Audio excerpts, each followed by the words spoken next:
মেয়ের আবদারে বানিয়ে ফেললাম কোরিয়ান ফ্রাইড চিকেন। খুবই অল্প সময়ে চটজলদি এটা বানিয়ে ফেলা যায়।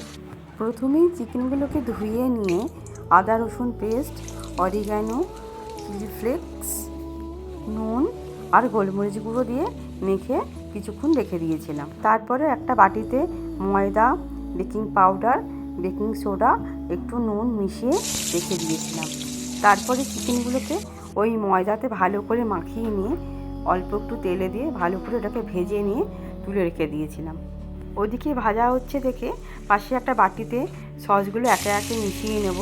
সেখানে ছিল tomato sauce, garlic chilli sauce, vinegar, soya sauce দিয়ে ভালো করে মাখিয়ে এটা রেখে দিয়েছিলাম। ওই তেলেই রসুন কুচি দিয়ে সসটা ঢেলে দিয়ে একটু নাড়াচাড়া করার পরই চিকেনটা দিয়ে দিলাম।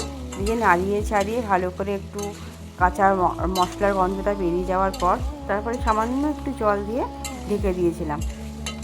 2-3 মিনিট ঢাকার পরেই তুলে দিয়েছি। তুলে দেওয়ার পরে নামানোর আগে একটু সাদা তিল ছড়িয়ে দেবে, দিয়ে ঠিক দেখতে ঠিক এই রকমই হবে। তো তোমরা এরকম ট্রাই করো, খুব কম সময়ে তোমরা এটা করতে পারবে, আর বাচ্চাও খুশি, মাও খুশি। কেমন হলো ভিডিওটা জানিও।